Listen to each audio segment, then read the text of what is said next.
Good morning and welcome to SEC Basketball Reaction here at Southeastern 16, presented by FanDuel. I'm Chris Lee, joined by Max Barr and Blake Lovell. We will talk about the two games from late last night. And when I mean late, one of them went really late. I was at Vanderbilt, had some other responsibilities, got home at 12:35 this morning.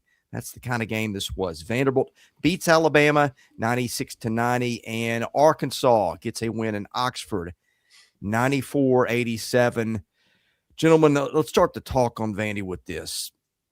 I was a little upset we didn't get the game I thought we were going to get because of the officiating. My goodness, 63 fouls, 34 on Alabama.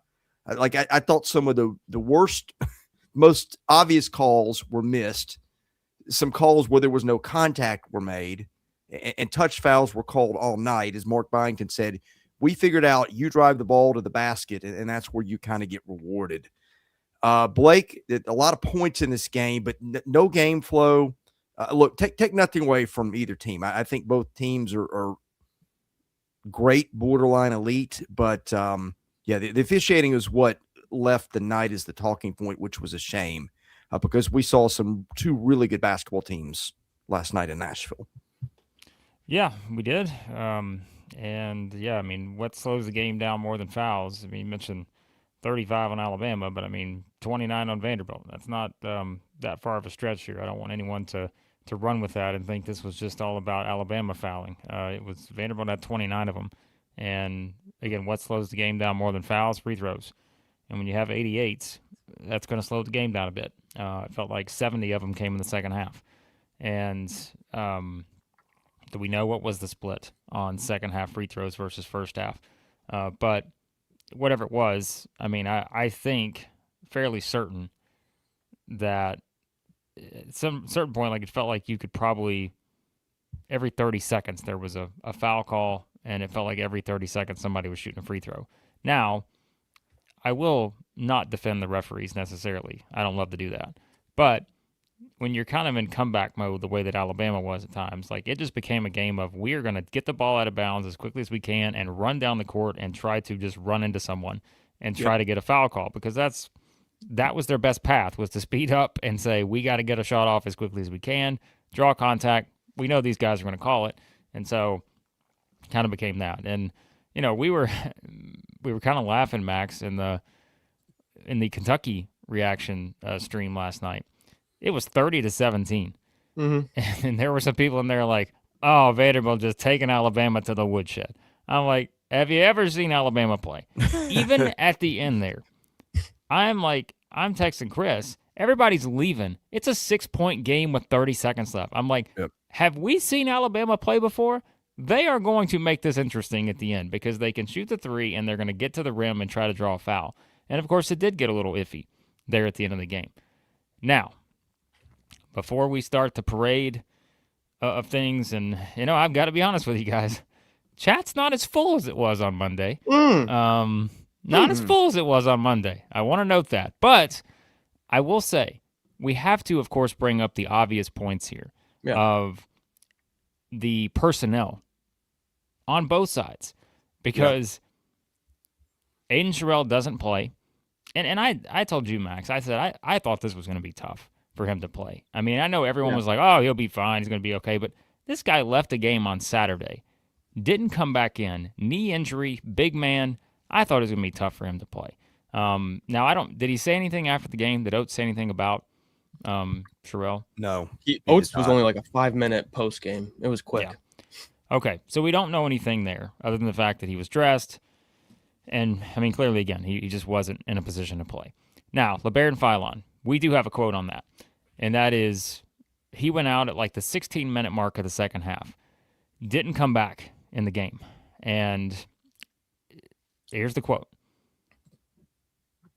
I don't know, from Nate Oates here. Played 19 minutes, had to go back and get an IV, couldn't play. I don't know why he's getting full body cramps for playing 19 minutes, end quote. So that was that on Labaron Philon. So yes, we can all understand that, hey, and that's why I said, Max, like it would have, I would love for this to be a full strength game both ways, because we're going to have things where we're like, oh, it's a shame we didn't get that. We didn't get that. But like on the other side, again, there's no Frankie Collins for Vanderbilt. Yep. Duke Miles is in foul trouble, didn't play the last 4 minutes of the game. And that's where I thought like Alabama could come back and win this thing, because they needed Duke Miles on the floor, because the press again, it looked like Memphis all over again on a couple possessions there.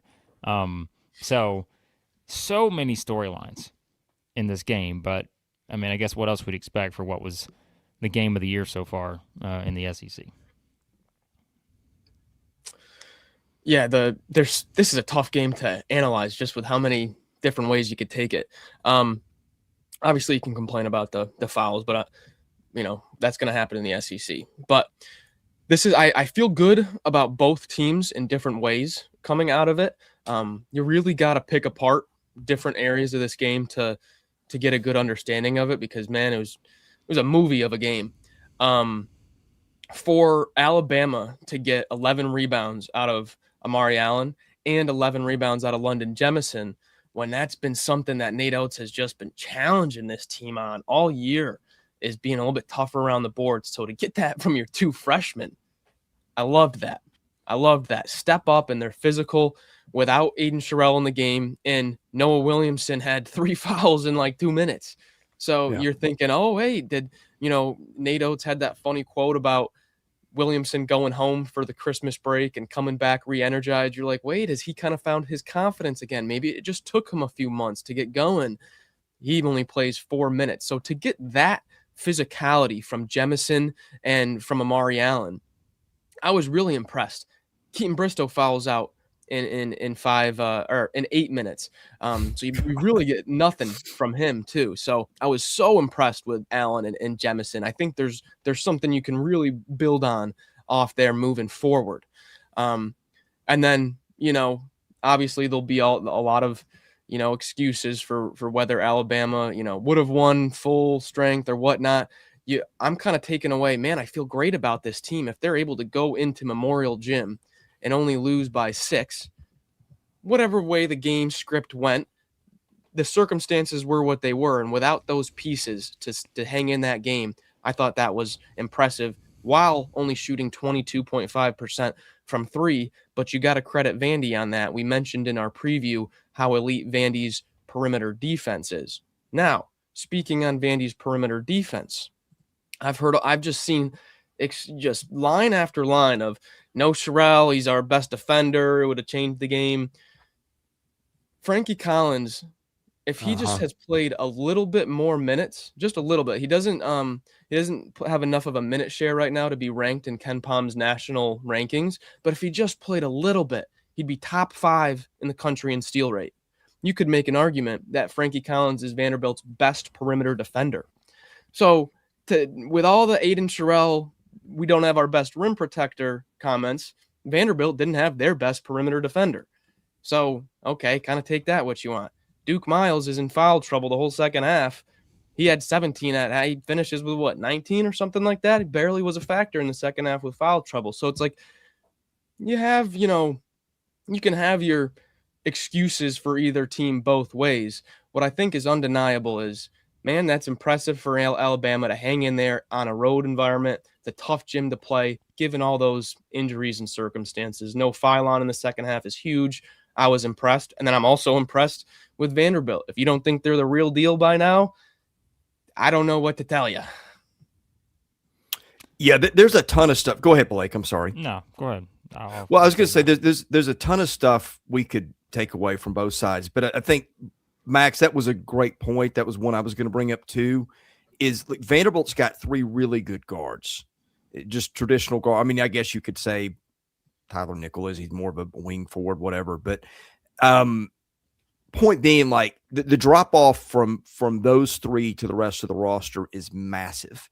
And last night, like Alabama is not the kind of team you want to be missing a guy in that circumstance. And then you get Miles in foul trouble, who, by the way, is coming off a leg injury. That's a big thing. But hey, we're almost 10 minutes in. We haven't mentioned the guy that's MVP of the game last night. Blake's got a smile. So I'm just going to let him take it from here because I think Well, he's reading my mind. It was Yeah. it was a super chat, honestly. Oh, I know you're talking okay. about, but it's this from Cheap Shot Artists. I love the setup here. Like this is one of those, like it's a roller coaster of a sentence. Here to eat crow about Bama. They obviously stink if they let lowly Vandy beat them that bad. Anchor down? Question mark. How about double down? From the Cheap Shot Artists. Having some fun here with a $5 super chat. Oh, tremendous stuff. Tremendous stuff. No, Tyler Tanner, who again, I also heard some pushback on that he didn't belong on an all SEC list. I don't know. If you watched that game last night and you think that this guy's not one of the best players in the country, I don't know what to tell you. He'd like to have a few free throws back late, and he did make, an errant pass there towards the end, but come on. This guy is as good as it gets, and that's why we keep saying, Max, we talked about kind of the year of the point guard in the SEC, man. You've got, and we're going to leave someone out, but I think there's a clear, you know what? Never mind. I'm going to add somebody else into that because we talked about it last night. Josh Hubbard said, hold on there, Blake. Like, why are we still forgetting about me? But, the three guys we talked about so much all year long, and that is Labaron Philon, Tyler Tanner, and Darius Acuff. And, this is, the perfect stream to encapsulate all three of these guys. And just kind of show you, there's a reason why we talked about them so much. Because, these are three of the best in the country at what they do. And, you just saw, this was a game where Tyler Tanner, hey, they needed him to kind of take over, again, based on all the foul trouble, and you're mixing and matching, and Duke Miles isn't playing, as much. That's the thing. Duke Miles plays 25 minutes in this game. You're like, normal scenario, he's probably playing 35. You're probably getting him another 10 minutes in there. And so it's just the guy, even it was the play late where Alabama's pressing and Vanderbilt's had some pressure on him. I think they had turned it over the time before. And they trapped Tyler Tanner in the deep corner down by the Alabama bench.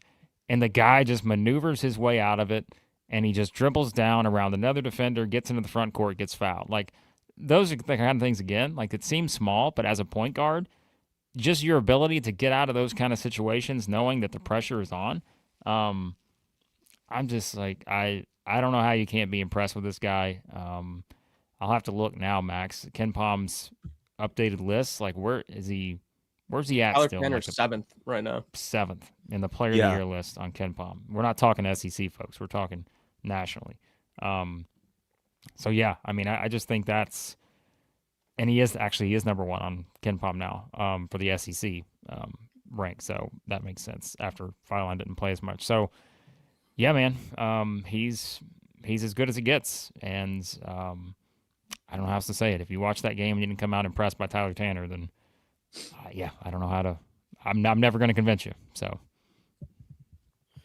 I tell you who else was not convinced. The Wooden Award top 25 came out yesterday. Tyler Tanner not on there. I don't know what these guys are watching or. Look, that's your job. You're the Heisman Trophy, I guess, of basketball. If I don't know if that's the right equivalency, but I don't. And Vanderbilt, you listen to their comments after the game, they are clearly taking this disrespect thing is fuel. And really as well they should. And I listened to Nate Oates' quote from the press conference that everybody clipped. I didn't think it was a thing to if there's one thing to write a quote down and say it, there's another thing to hear it. I didn't think he meant disrespect, but hey, that's never going to stop a coaching staff. And by the way, heard a little intel. I can't be specific, but the NBA absolutely knows who Tyler Tanner is. Did come in the last he's a guy I would never would have dreamed this guy would have been an NBA prospect, but he's looking like maybe a first rounder next year if he declares potentially. He's been climbing up draft boards for a good month now. Yeah. You can play the if game with every basketball game. If this happened, they would have won. If this happened, they would have won. It's not the way this thing goes, guys. You can do ifs for every game ever. If Labaron Philon played in the second half, they would have won. Okay, if Duke Miles wasn't in foul trouble, then Vanderbilt would have won. If you just want to go back and forth with if scenarios, we can do that all night.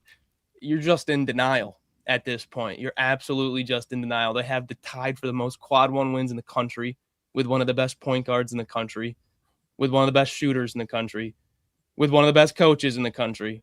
You're just flat out in denial. Sorry. Get over it. Like, This comment right here might be the best one. Word up, Ninja. If Vandy had a normal gym, they would have lost. Okay. Well, It's ridiculous at this point. yeah. I don't know at this point if it's legitimate or if it's just sarcastic trolling. But it's funny either way. And look, I'll bring up this comment from Ozzy. Oh, Ozzy was hard on us on Monday, and that's fine. But, like, again, even Ozzy's like, hey, I owe you guys an apology. Like, still think Arkansas gives them the enchilada. But as of now, deserve to be rated number 1. Like, that's the thing. Like, we don't, and I said this on Monday, guys. Like, I think there are times where we just argue different things. And, you know, we kind of are more when we do, like, the rankings and all that, which, as usual, mean nothing. But we're ranking where teams, what they've done to that point. And I think that's where sometimes we get in different arguments of, well, this team would beat this team. Guys, I picked Alabama to win the game. I said, I'm picking Alabama.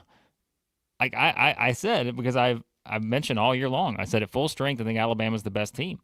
But, geez, I didn't think they'd not only be down Sherrell, but also be down Labaron Philon basically the whole second half. So it's like, you can, like you said, Max, play this game with a lot of scenarios, but it really is just, and I think something too, like we always admit this, but like we are well aware that if you're a fan of a certain team, you're not exactly setting a notification on your calendar to go watch every other team every night. Like you shouldn't go watch every other team every night. Like, go do something better than that. But like we have to watch all these teams. And so it's like, you know, yeah, if we get a little combative sometimes because we feel like we watched them all and we know everyone can't do that. So I just think that's the thing. Like it's never personal here. We just like, yeah, we've been high on Vanderbilt because we've seen what we've seen watching a lot of games this year. And I think sometimes too, like the data can be misleading at times because I was talking about that, Max, this morning with Brim on Twitter. He's like, how is Arkansas still like basically on the same level with the analytics with like St. John's?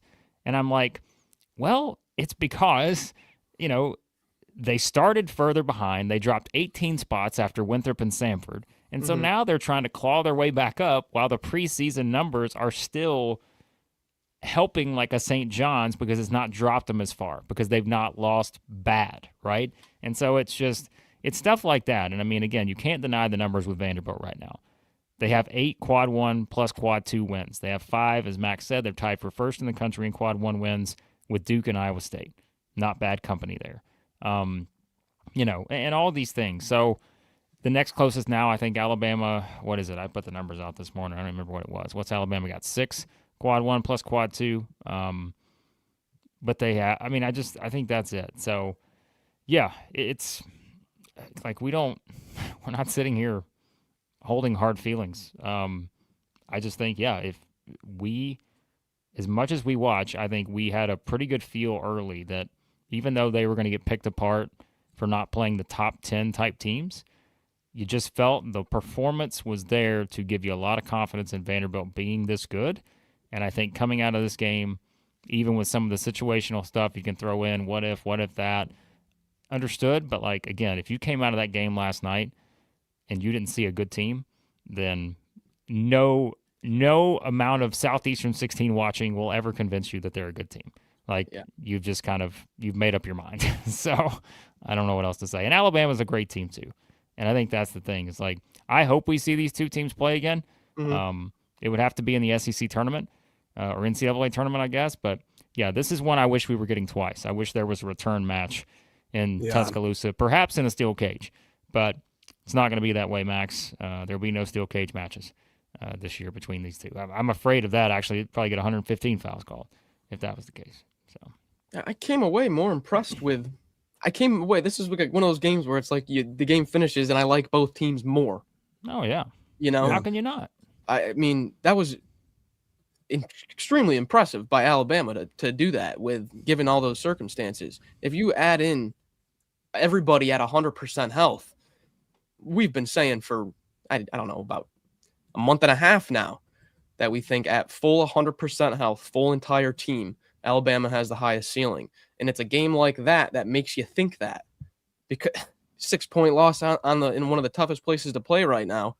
Add in the entire squad 100%, and that's a much different look.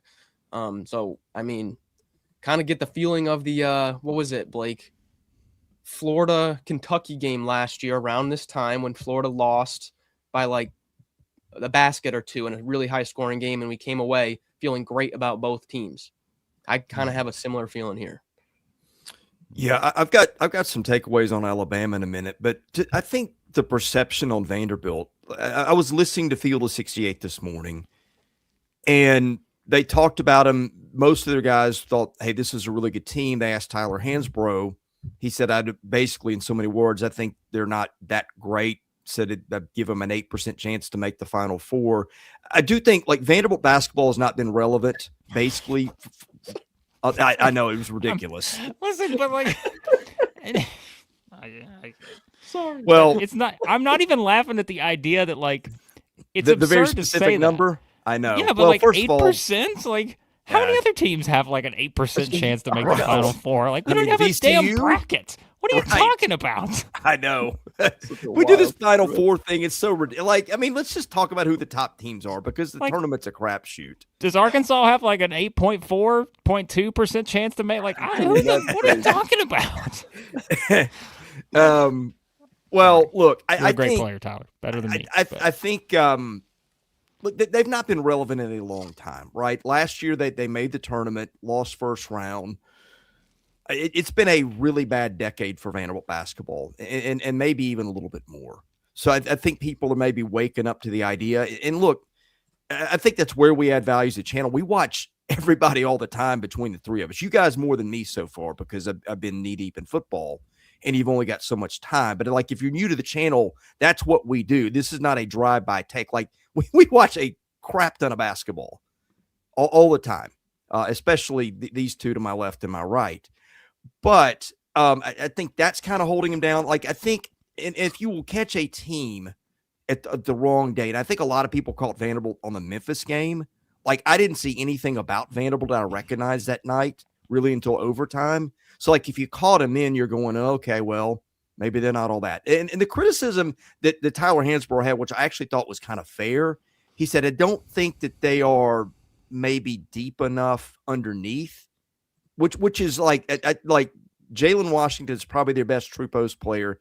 He had his worst game in a long time last night. Devin McLaughlin is kind of an undersized four who really plays above his, might be not his weight class, but in terms of his height, like he's a great player, does a lot of stuff, having to do things that are he's probably miscast in that role because of his size and the lack of options. So I think that's fair. Now I think where people sleep on them guys, like their 8-man rotation when they're all there, those guys are all out, just excellent players. Every one of them. There are not a lot of flaws to pick there. I think what they're missing, you would have liked, again, you would have liked to have Collins last night, and then the drop to the other guys who played was pretty big. I do think that's one place like you'd like another guy in the paint. But, man, you look at them, they got superstars and Tanner Miles when he's healthy, and their other 6 outside those two are really, really good players without a lot of flaws. And I think that's the thing that maybe people are missing on them. Is there a single team in the country right now that if you really dissect the entire team, dissecting Vanderbilt, well, I don't think maybe they have enough center depth. Yeah.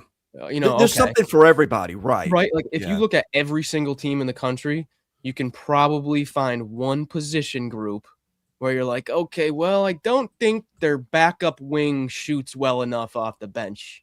Like, if you want to go that deep into dissecting every team, you're going to be able to find something that you don't necessarily love with every single team. Yeah, and I think, like, again, there's also just a difference in what we're arguing here. Like, I think sometimes, like, no matter if it's Vanderbilt, whether it's Arkansas, Alabama, whoever, when we're pushing a team, like when we're like, hey, we're really high on this team, I think, again, it's the black and white era on the internet. Mm-hmm. I'm not saying they're going to win the national championship. Like, I'm just saying, hey, they're pretty good. And I think that's the thing. It's like, we can, again, I kind of laugh about the percentage of Final Four. We're not having a Final Four discussion. I don't know whether they make the Final Four or not. Like, yes, the percentages are probably against them because you know why? There are 365 teams in college basketball, and guess what? Only 4 of them make the Final Four. So you got a better chance to not make the Final Four than you do. Understood. But, like, it's just, I think that's the thing. It's like, I say this, like, Vanderbilt was kind of and still is, for some people. It was, like, the way this whole thing set up, it was a team where you could find a way to pick apart some things and just be like, yep, that resume, not a top 10 game on there. This, that, and all that. But, like, again, I think it's just, we love the analytics, but the eye test has to matter. And if you have enough of the eye test on a team, that's why we have been as high as we've been on them. And I don't think one game beating Alabama changes their entire season because this is what we've already thought about. So it may for some people, and it may be the first chance they had to see them, and that's fine. But, again, if you're wondering why we've talked them up, it's games like last night where I think you just watch the roster and you see what they're capable of. But again, I'm still going to say the same thing. And I don't know, Alabama, Max, may be our new San Francisco 49ers comparison. Oh, no. We've had for Kentucky, in all honesty. Yeah. But, like, if Alabama gets away from that, I still think they are the best team at their height. And I know not everyone's going to agree with that, and that's fine. But, like, I just look at the way they play, and I see that they're right there with a chance to win that game last night without Philon, without Sherelle. But it's how they play, and that's why I kept, like, going back and forth. I'm like, there's no way you ever feel comfortable putting this team away. And I think that's going to be the story the rest of the way in SEC play. But again, a lot of that's going to be on who's available, who's not for Alabama. They've just had so many ups and downs injury-wise, and we'll see if they get there. But, yeah, I mean, great win for Vanderbilt.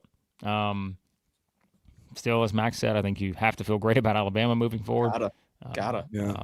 And, yeah, those were two very, very good teams on display. So yeah, Alabama, like sometimes a particular game script brings out some things in a team that you wouldn't focus on otherwise. And look, Philon was just dominant for about the last half of the first half. Like he took the game over, and I thought, like, this guy's about to win this thing for Alabama by himself. So, like, him cramping up, I don't know how you get a full body cramp this day and age when we know about hydration and you got all these things, but that's what Nate Oates said happened. So that was kind of weird. I think the thing that popped to me, Max, was like when we talk about depth, really, like most teams only play 7 or 8 guys, really meaningful minutes, like when it's crunch time. Alabama last night with the Philon situation and with the Sherelle situation had to go deeper into the bench. And by the way, these foul numbers, Bristow fouls out in 8 minutes, and Williamson off that really good game Saturday gets 4 and 4. Like, even with those 4 guys off the table, Alabama is so deep with good players. I think that's one thing that, like, you don't usually see the bench get highlighted in that manner unless it's a 63 foul game, which I think, by the way, Evan Mia, I think, tweeted out like that was the most fouls in a game all year. That's something to Alabama that I picked up on last night. It's just how good that roster is 1 to 13 or wherever you want to draw it. And also, if you're Alabama too, you're going, hey guys, we are 9 of 40 from 3. That's not going to happen a lot. And we were still there with a chance to win in the final minute. We're wrapping up here the conversation on this one because we got to get to the Hogs that had a crazy game. But they got to get better, Alabama, at guard defense. Nate Oates said after, he said Tyler Tanner got past us every single time he wanted to. Mm-hmm. Wherever Tyler Tanner wanted to get to, he got there. And in the first half, wherever Duke Miles wanted to get to, he got there. You go back to their previous big game against Arizona. Braden Burries goes off for 28, has a huge game. You go back to the Zags game, you get Tyon Grant Foster with 21. He's not really a guard, but more of like a slasher. But you keep giving up these big time offensive outputs to opposing guards. You didn't think that would be the case with a Latrell Wrightsell, who had been known for his perimeter defense and stuff. So gotta got to fix that up. And I'm sure that's going to be, top priority next to getting healthy, because Oates came right out in the post game, and that was one of the first things he said. All right. Let's do a quick catch up on Super Chats here, and we do appreciate all you guys jumping in. David's a member now. We appreciate David jumping in as a new member here at the channel. Remember, if you just sign up at the supporter tier, that is a nice thank you to us, donating to the channel, help us do more of these for you. If you take it up a notch to the MVP or Legends tier, you get all of our weekly bonus content here on the channel, including mailbags, Max and I playing a little College Hoops 2K8, and you also get our Legends show, which we're going to record a couple of those today. So we'll have our next Legends show on that coming up. Big Gator EJ, One Feisty Tiger, they're on tap today to record their shows. Two very interesting and different topics with both of them. Big Gator EJ's, I'm telling you, it's going to be a very unique one. So looking forward to that one with Big Gator EJ this afternoon. And yes, so I know Philip said earlier we pulled this up, but $2 super chat to say, can Sanders Logistics help move some goalposts? Well, they could. They can do it all. I should be able to remember the ad read off the top of my head right now, but it's faded a little bit. And Justin, another $2 super chat here to say, Vandy was up 13 when Philon had played his minutes. I mean, that's the thing. It's like you could, again, play the what-if game. Think about that. And point those things out. All right. Let's get to Arkansas. Arkansas fans, if you're still in the chat, you've been waiting a bit, give us a little WPS, maybe a little hog emoji in the chat. Let us know if you're here, because you want to talk about the High Hogs coming up with a 94-87 win in Ole Miss. Max, we said, and the spread on this game was kind of fascinating, but we kind of thought it would be this way. look at the WPSs all over the place. I mean, they're everywhere. They're everywhere. The Hog fans, we're waiting on this. We spent a little longer on that first game, but come on, it was game of the year so far, so give us some slack. But yeah, 94-87. We said that spread was going to be kind of interesting. It wound up being like 4.5, 3.5, maybe. I think it was. I think you knew this felt like an Ole Miss last stand type game, right? Where it's like, hey, they gotta prove they're at least in it. They gotta prove that they've got something in them to be able to, even if they lose, to use it moving forward. So, it winds up being close here at the end, but nonetheless, I think still, as I'm watching this game, I'm coming out of it thinking the same thing about Arkansas. And we mentioned a minute ago, they got one of the best point guards out there in Darius Acuff. Yep. Guy just keeps making plays, goes for 26 points, 9 assists in this game. Brazil has a nice game, which we always say, like he feels like the ultimate X factor. Anytime Brazil has a nice game, you're in good shape. Hit 4 or 5 from 3, 18 points, 6 rebounds. The bench play of getting a Billy Richmond type game where he's going for 13 and 6. Malik Thomas hits some shots. Yeah, man. I mean, it's just like to me, this is one of those games that I think makes me feel even better about Arkansas moving forward. And the reason why is because this was kind of that, we said it, like it felt like playing desperate teams.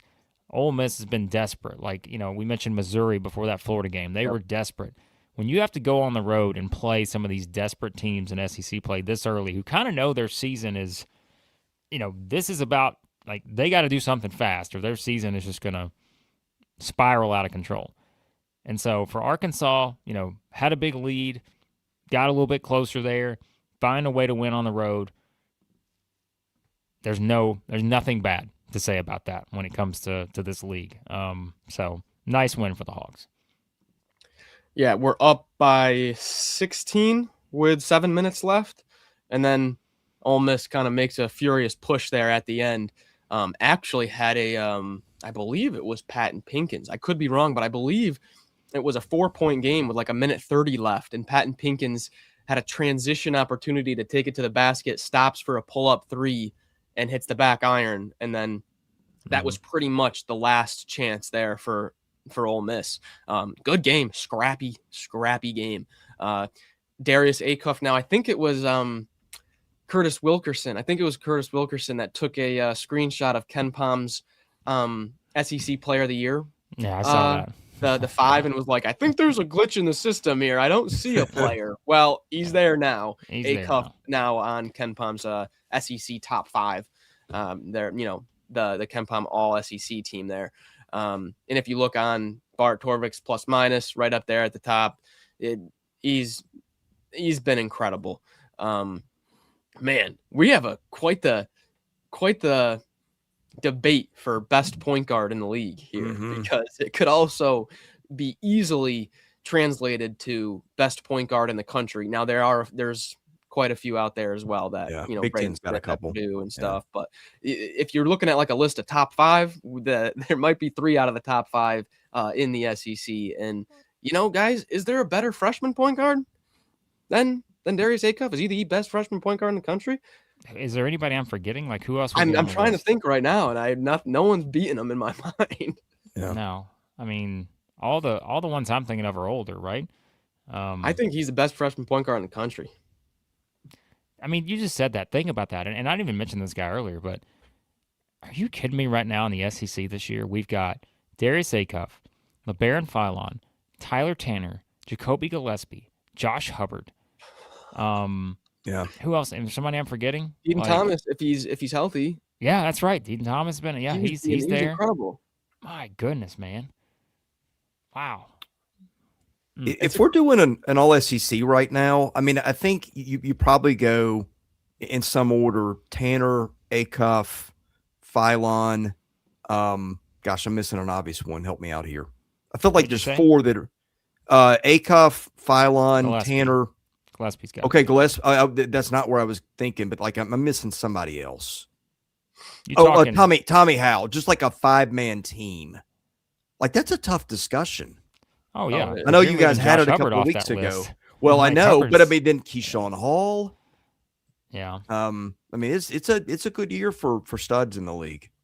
Yeah, that's why I did the cop-out on my basket and review column a couple weeks ago. Yeah. Max and I spent 45 minutes on our awards show debating it, and I said, all right, I got to pick between 5, Max. And then I wrote the column a day later and said, nope, I'm doing the cop-out. I'm picking 7. So I couldn't limit it to 5. But, yeah, I mean, that's where, like, Acuff is a slam dunk on that list. Like, he's not even debatable at this point. Like, this guy is just – he's been tremendous, and that's why I think, again, this feels like a vintage Cal team because, like, he's got his John Wall.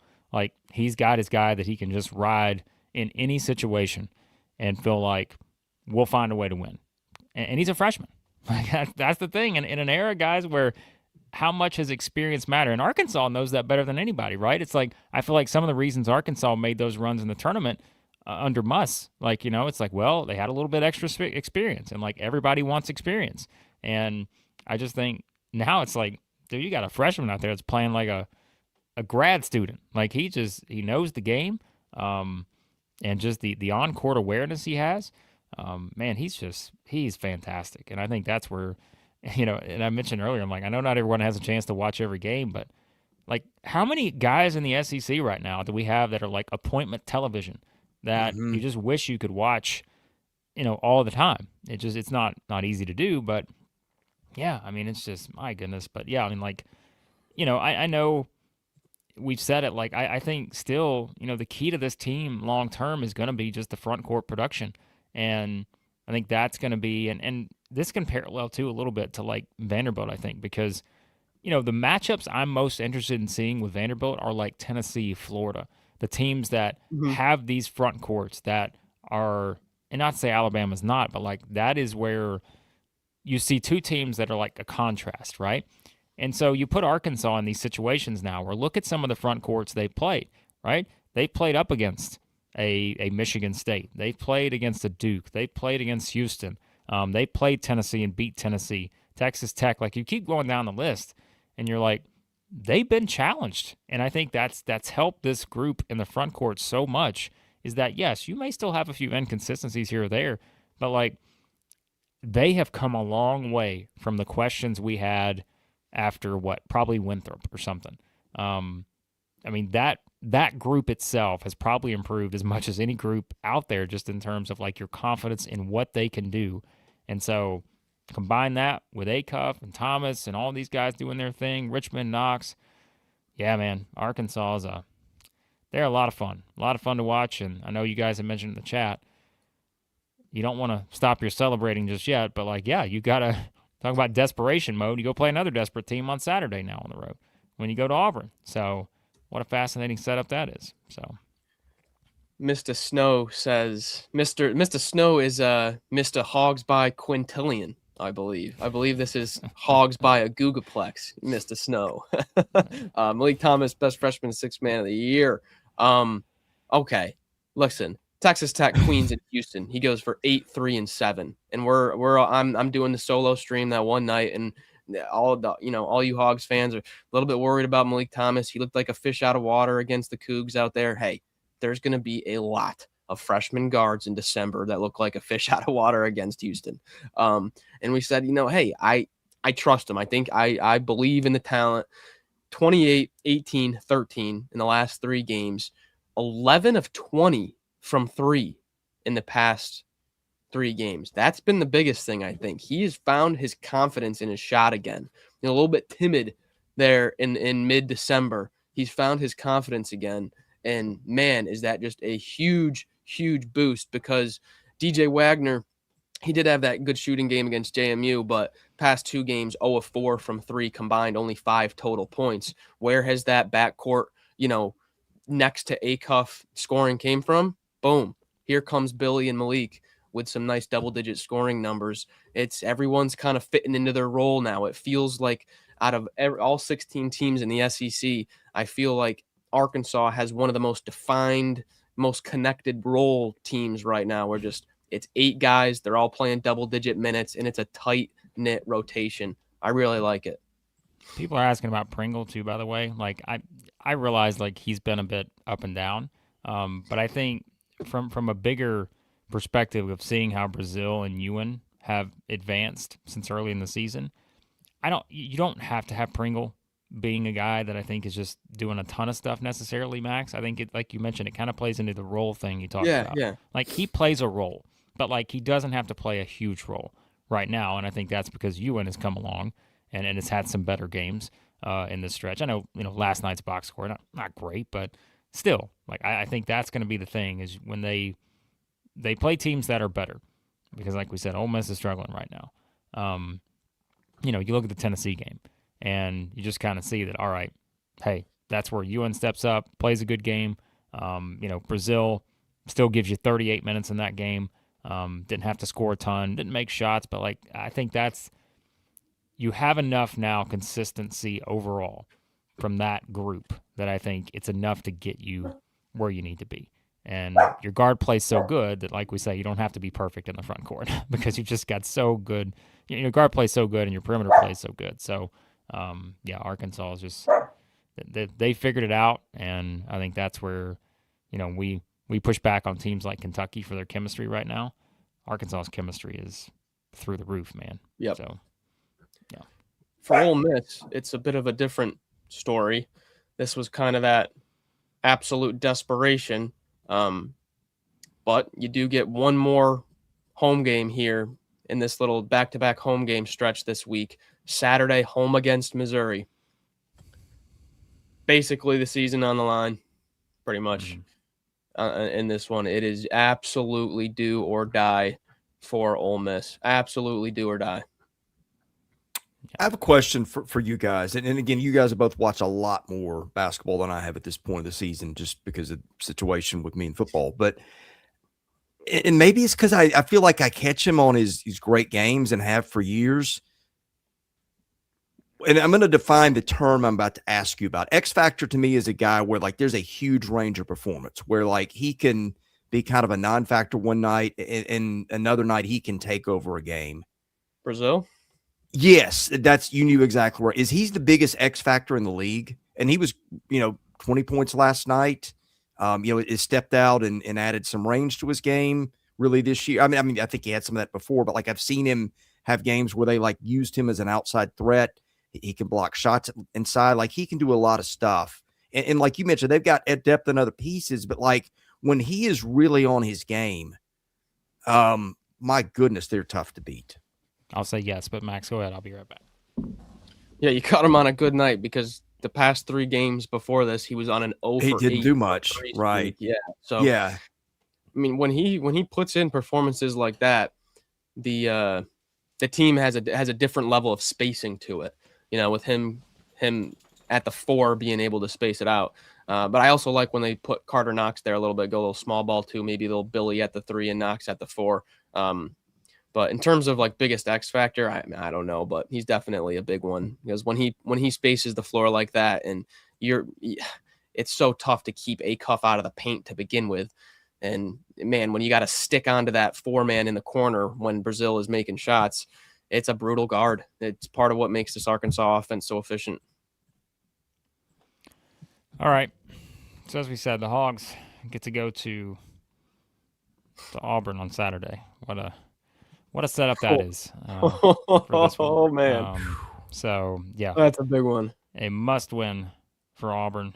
Yeah, and I think it's a huge game. So yeah, but Arkansas again sitting in a really good spot. If you want our updated SEC regular season winner over at FanDuel. Ooh. If you say, you know what, I'm getting in on that Arkansas action now. Stop. Don't do it. We warned you. Then was the time after Texas Tech to get in on the Arkansas action because there was nothing. I mean, they were even moving down after that game. Max and I were trying to figure out what was going on. Yeah. Well, that was when they were plus 1,800. Now they're currently at plus 550 to win the SEC. Still some decent odds there. And yeah, Barry the Wonder Dog had to come in. That's why I had to get up for a second. He wanted in on the chat about the Hogs. He heard something about the Hogs, and he wanted in the room. But Vanderbilt. Gosh, holy smokes. Vanderbilt's now moved up to plus 105. We're getting close to minus territory for the Commodores 2 games in. Long way to go, but I'm just telling you. Ooh. Alabama plus 490, Arkansas plus 550, Florida's plus 600, which I think if you want the ultimate value right now for me in the top 4, it's Florida because you've never had that number for the Gators. Maybe it was a little bit lower, but this is probably as good as it's going to get on Florida if you want to take a shot on the Gators at FanDuel winning the SEC. These other numbers, even Alabama at plus 490, I think is worth the look. Sure. But like you could have had Arkansas at Vanderbilt. It's such a higher number that I couldn't do it, Max. There's no way I can do it. I just knowing that number was there for me at like for Vanderbilt, it was at one point like plus 3,000, 4,000, and now it's plus 105. I can't do it. No chance. So, I mean, I'm not shocked they're the favorite, but the spread between them and the pack, like Alabama plus 490 now, that's your next best. Arkansas plus 550. It's kind of jarring when you look at it. You could probably still, and bet responsibly, folks. You could still probably come out okay if you decided to take a shot on Alabama, Arkansas, or Florida. Like, because of the math there. Right. Like, again, you've got way more value spread out than you would if you just said, I think Vanderbilt's winning the conference. And that's where. Hey, what's the streaking undefeated Mississippi State Bulldogs? Oh, you want to take a shot at the Bulldogs? Plus 15,000, buddy. 150 to 1. Wow. It's all yours. It's all yours. All right. So, we've got rent. It's you've got rents until you don't get rents. Then and until they don't win the league. So, yeah. But Justin said he got Vandy $100. Wow. Before the season. So again, there's man, that's something that it's moved to that level. So if you want your updated Final Four odds, this may tie into the percentages here. Vanderbilt plus 420. So I don't know. Does that mean 8%? I'm not a math guy, but they currently have the 9th best odds to make the Final Four. Ooh. Brim's got 50 on 15 to 1. Wow. Hogs. Nice. Okay. Yeah. So Brim, which we knew this, very smart man, but understood to get it at the right time. Like you had to get that at the right time. Nice value there. The Hogs. So, if you're looking at national championship odds, Michigan plus 380 now, Arizona plus 700. Still a gap, but I don't want that value on Michigan. No thanks. After seeing a couple of these, I still believe in them. But Vanderbilt, the highest SEC team, they are currently 9th in that at plus 2,000. Alabama plus 3,000, Florida 3,500. Arkansas still plus 4,000. That's the one I'd want. The value on the Hogs. So there you have it. People are asking about Tennessee plus 5,000 on the national title odds, and Final Four for Tennessee plus 1,400.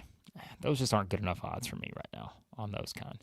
So Texas and Ole Miss at plus 40,000. Like if you had said we're sitting here 2 games in and that was going to be the case, that would have been had to be somebody. Right. Had to be somebody in that spot. All right, quick ad reads, and then we're going to take your questions / comments / super chats. And I know we got a couple to catch up on, so we appreciate you guys dropping those in the chat. But this is super chat time. If you want to make sure we get to your comment, do that. I'll tell you about our friends over at Ann Collar. Fine folks over there. And we got a little bit of an ad read for you. How about that? Performance menswear brand that makes polos, button-ups, quarter zips. Where is Father Lamont Paris? They got the quarter zips over there at Ann Collar. I bet that's where all of his come from. I'll have to ask. Yep. The pants, they got the pants too. You got to wear pants. It's a pants party. You name it. Stretchy, affordable, and they make you look good. I'll tell you what's most important than that, and for me, stretchy. A little stretchy. All right?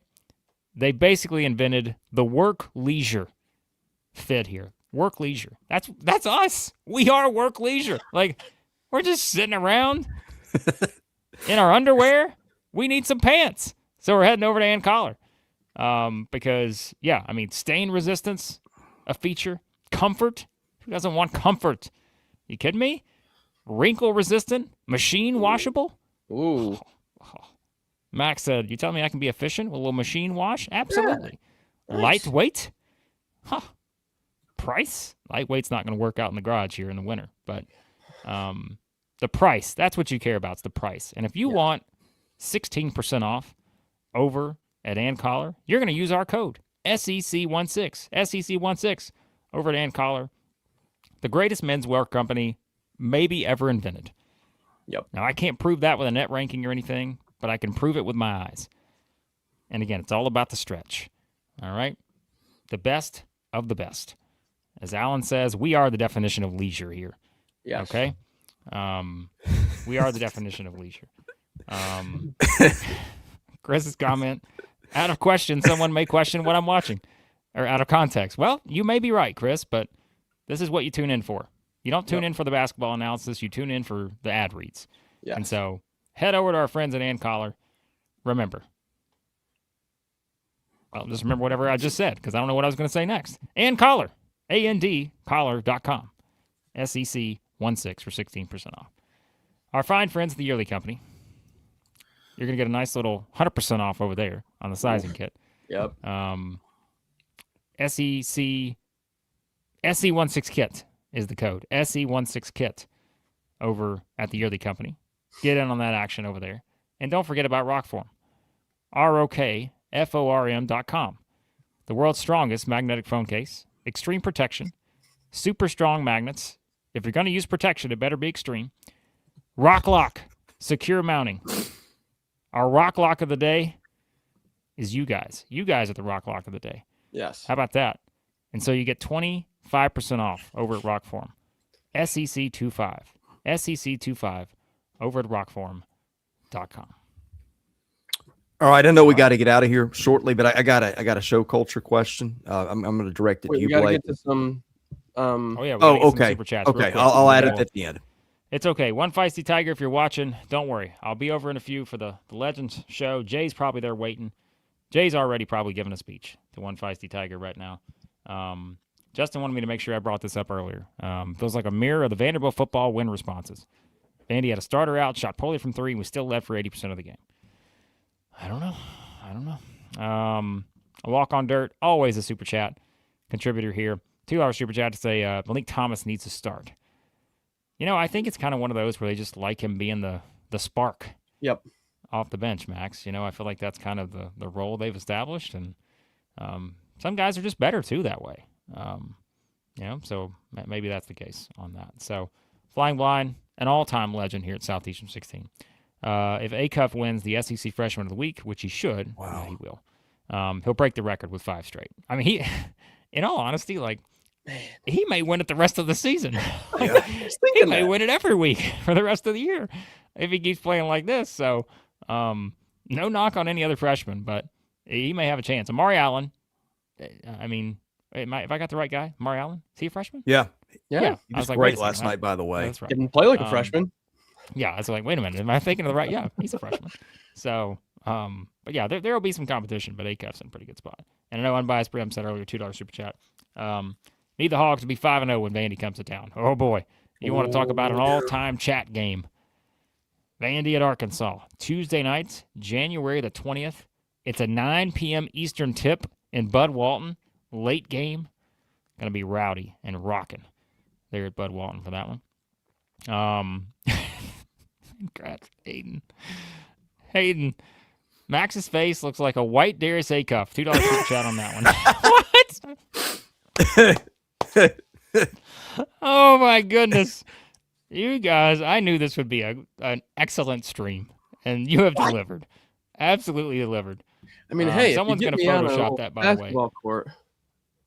I think he mirrors his game after some of my 21 performances.